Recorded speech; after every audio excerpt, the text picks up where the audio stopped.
In 1939, teacher Vera is looking for a summer job. Isaac, the recruiter at the agency, offers her a position as an assistant for the Owens, commenting she was chosen specifically by them.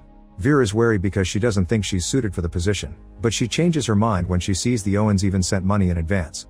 Meanwhile, Isaac's secretary is writing a bunch of invitation letters for the guests that will be attending the Owens special party. In another corner of the city, a broadcaster is hired to record a few lines that supposedly will be used in a play. A few days later, Vera is on the train on her way to her new job and can't help imagining a dangerous rope hanging from the window. She gets even more uncomfortable when she realizes she's being stared at by Philip, so she goes looking for a new place to sit, and after walking by businessman William, she ends up in the same cabin as Lawrence, a retired judge. On a road nearby, Dr. Edwards trying to drive responsibly but almost gets in an accident when he's passed by Anthony, who drives like a maniac. A few hours later, all these people gather at the dock with General John to take a boat to Soldier Island, where the party will be held. But when they get there, they're surprised to discover the Owens haven't arrived. Butler Thomas and his wife Ethel explain the hosts will be arriving later and introduce them to the final two guests that got here earlier on their own, Anthony and Emily. The guests then proceed to get comfortable in their rooms. William takes some notes about the others because somehow he already had a full list of everyone's names. Philip takes a gun out of his suitcase that he hides on the night table, and Anthony has fun with an illegal upper. The guests also discover that in every room of the house there's a framed poem called 10 Soldiers, which tells the story of 10 men that got together to dine and died one by one in different ways. Afterward, Vera takes a look around the house and ends up in the below stairs, only to be stopped by Ethel, who points out this area is staff only. Vera explains she was hired as an assistant, but Ethel tells her the Owens left explicit instructions of treating her as a guest. In the evening, dinner is announced with a gong, and the guests gather in the dining room where they discover that in the middle of the table there are 10 figurines to match the 10 soldiers from the poem. Dinner goes well with lots of conversation, yet the Owens still don't show up, and Thomas explains there isn't a telephone to check on them. When the conversation touches on the matter of cars, Edward realizes Anthony is the guy that ran him off the road, but Anthony denies it and triggers an argument. The other guests quickly cut it off, making Anthony offer a very fake apology. After dinner, the piece is interrupted when a strange voice coming from a speaker proceeds to name all the guests to accuse them of murder, even mentioning the name of their victims. All the guests are offended by this and demand an explanation, so Thomas takes them to the room Vera saw earlier and reveals this had been a recording. At that moment, the voice accuses the staff members of murder as well, and Thomas has to go check on Ethel because she's having a panic attack that makes her pass out.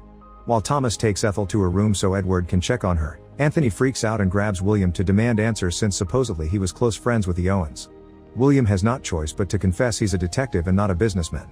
Edward prepares a mild medicine to help Ethel sleep, and after he leaves, Ethel freaks out about having been discovered, but Thomas tells her to keep quiet. A moment later, everyone gets together to discuss what happened, and Thomas explains the Owens left him instructions to play the record after dinner, but he had no idea of its contents. Thomas wouldn't have played it if he had known and explains that he and his wife didn't kill anyone, but in a flashback, it's shown he did use a pillow to kill their previous employer while Ethel watched. Anthony and Emily deny knowing what the recording was talking about, and Edward explains the name mentioned by the recording was a surgical patient whose procedure got the usual complications and didn't survive. John says his supposed victim was just a soldier that died in the war, and Lawrence explains he gave the death penalty to a criminal that everyone thought innocent, but he had access to extra evidence as a judge. William's man drowned in his own puke while in jail, and Vera worked as a governess for a little kid that sneaked off and drowned in the sea when he wasn't supposed to swim. All these were clearly accidents, but Philip doesn't deny his own case and admits he did kill 21 men in Africa. Everyone else calls him a monster, but Philip points out he was on a job and wasn't any different from regular soldiers. This prompts Anthony to suddenly remember the names. They were two kids that were playing in the dark and he accidentally ran over them with his car. However, in his memory, it's clear that it was daytime and he was just driving like a maniac. After telling his story, Anthony takes another sip of his drink and suddenly begins choking. The other guests carefully lower him on the floor, but when Edward checks on him, he confirms Anthony's already dead. The men take the body to Anthony's room and find the illegal uppers, but William forbids them from hiding them because this is now a police investigation. Afterward, everyone agrees to go to bed and leave in the morning. Ethel continues to have nightmares about the night of the crime, but her dreaming is interrupted by a mysterious knock on the door. Edward also spends the night having nightmares about the operation that went wrong, filled with blood and guilt. He's suddenly woken up in the morning by Thomas, who wants him to check on his wife. Unfortunately, by the time Edward gets there, he can only confirm Ethel has been dead for a few hours. Meanwhile, Philip decides he'll go to breakfast with his gun just in case. When he leaves his room, he finds William looking at Anthony's body and making an important discovery: Anthony's mouth smells of cyanide. Edward bumps into Vera, who brings him to the dining room to show him that now there are only 8 figurines on the table. Edward doesn't take her seriously, and after he leaves, Vera has a vision of her old employer Olivia that reminds her of the day she lost the kid. She, Olivia, and the child Cyril were having a nice day on the beach, and Olivia had to scold Cyril for wanting to swim when he wasn't strong enough to do it. Later they were joined by Cyril's uncle Hugo, who Vera instantly fell in love with.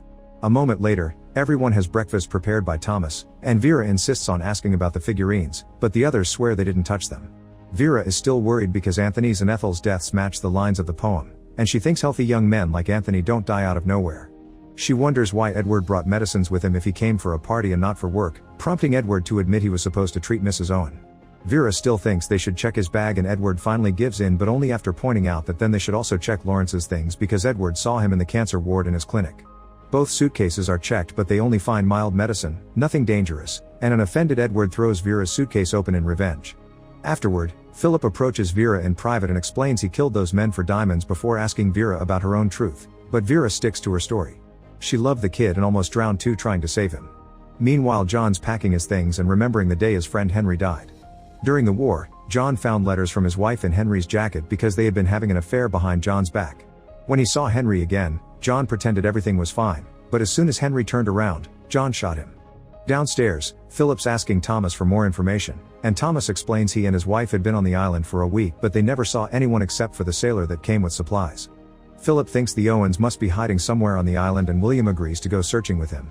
While they look around together, William tells Philip about how his prisoner fell in his cell, but it's revealed that William had actually beaten the poor guy to death.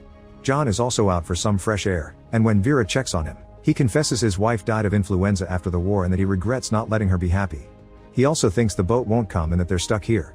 After Vera leaves, John has a vision of Henry haunting him. In the house, a drunk Edward joins Philip and William on their search. They hear a noise coming from Anthony's room and Philip rushes in with his gun out, but it's only Thomas, who was looking for a camp bed that was stored in that room because he doesn't want to sleep next to his wife's body.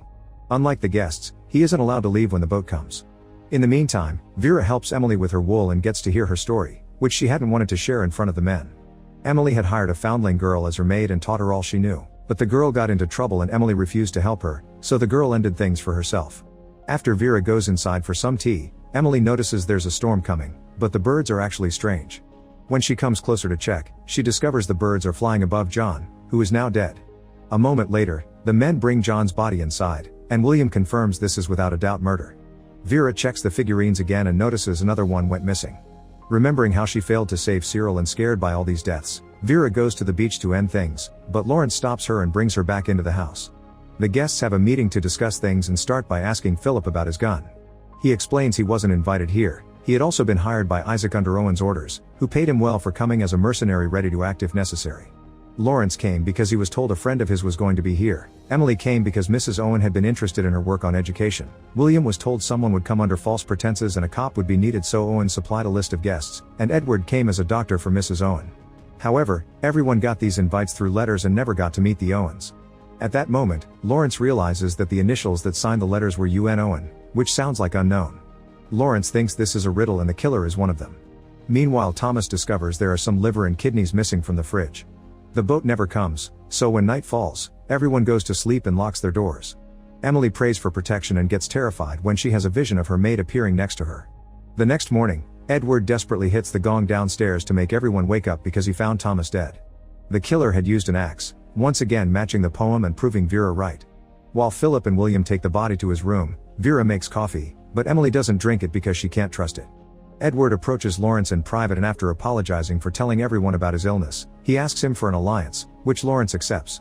Sometime later, Vera is walking through the house when she sees something that shocks her and makes her check on the figurines, confirming another one's missing. She then hits the gong to call for everyone and show them Emily's also dead. The killer used a knitting needle to imitate the bee's sting from the poem. After taking Emily's body to her bed, Philip returns to his room, only to discover his gun's gone. He calls for a meeting and points out he had locked his room, which means someone must have a master key. An argument begins as they start accusing each other of being the killer, and the tension only goes away when William offers as an alibi that he had been constipated in the bathroom. Afterward, they search every room for the gun, and they even undress to only wear a towel or a robe in order to avoid hiding anything in their clothes. Vera changes into the swimming suit she had been wearing the day Cyril died, which makes her remember how Cyril had wanted her to marry Hugo and be his aunt. When she looks at herself in the mirror, Vera finally notices that there's a strange hook on her ceiling. Later, when Vera sees Philip in just a towel, she decides to undo her robe as a silent method of flirting, and they agree to start calling each other by their first names, unaware that Edward's watching them. All the bedrooms are clear, So the group begins searching the rest of the house, but they don't find anything. For dinner, they eat directly from the cans to make sure nothing is poisoned while the camera reveals the gun and the key are hidden inside a bare rug.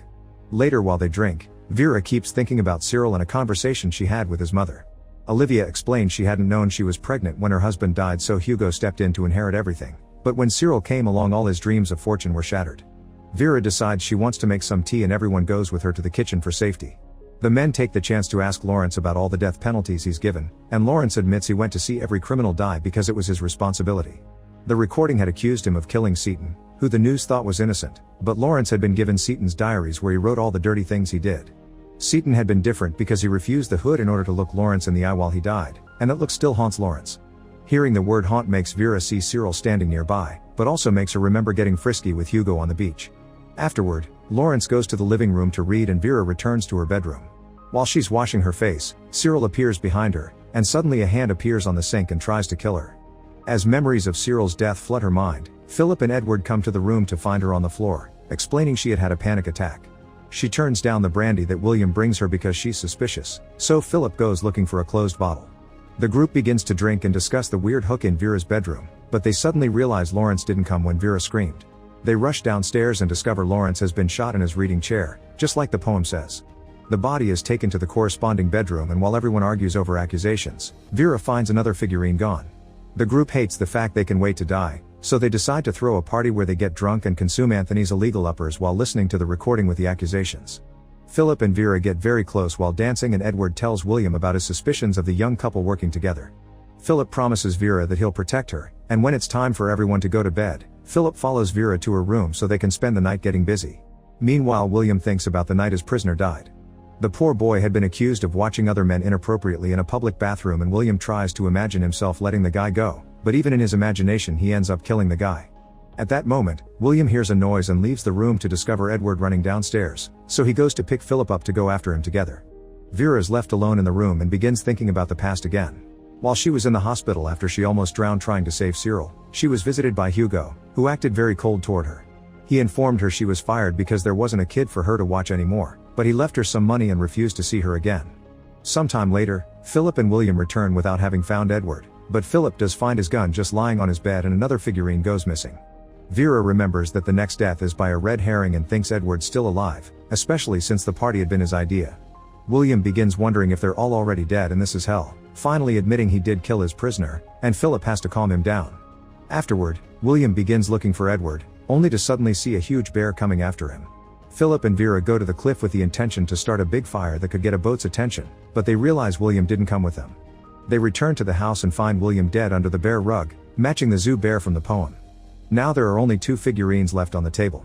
Then Philip and Vera return to the cliff, noticing something on the rocks now that the tide has lowered. It turns out to be Edward, who is also dead. Vera asks Philip to move the body, but as soon as he turns around, Vera steals the gun from his pocket, thinking he's the killer. Philip tries to take the gun from her and in the struggle, his shoulder's shot. Vera then shoots all the remaining bullets until he's dead. As Vera goes through a breakdown, she remembers the day she testified in court about Cyril's death being an accident. She explained that she ran as fast as she can to save Cyril yet didn't make it in time, and everyone believed her except Hugo. When they talked in private, Hugo pointed out he saw her run while playing games and she was very fast, thus he believed she slowed herself down to let Cyril die. Vera denied it, but in her memory, it's revealed Cyril didn't sneak off. Vera told him to go swimming and she did slow down on purpose so Hugo could inherit the money. At that moment, Vera sees Cyril again, who takes her back to the house to show her the hook in her bedroom now has a rope. Vera gets in the chair and decides to end things like in the poem, only to change her mind when she sees the door open and Lawrence comes in. In her shock, she accidentally kicks the chair, so she tries her best to stay up while barely breathing and hearing what Lawrence has to say. It turns out the Owens don't exist, and everything had been a plan by Lawrence to get justice for all the people the guests killed. He had faked his own death using the liver and kidneys he stole from the fridge, and everyone believed the doctor when he confirmed it, but Edward had lied for the sake of their alliance. Lawrence explained Seaton's diaries weren't made public because they were too disturbing, but they woke something in Lawrence, and when Seaton looked at him when he died, Lawrence finally understood they were the same. Lawrence's tumor never got better and he's planning to use the gun to match his own death with the poem. That way the police will find 10 bodies but no murderer because they'll be chasing after the non-existent Owens. Vera tells him there aren't any bullets left for him, so they should lie together and tell the police Philip killed them all. However, Lawrence moves the chair and finally kills Vera as he reveals he still has the bullet he took from the gun to fake his own death. Afterward, Lawrence goes to the dining room and puts the 10 figurines together again. He prepares the chairs and drinks to make it look like he had company, then uses the gun to finish the plan exactly like the poem. Make sure to subscribe and turn on notifications so you can watch more videos like this. Thanks for watching.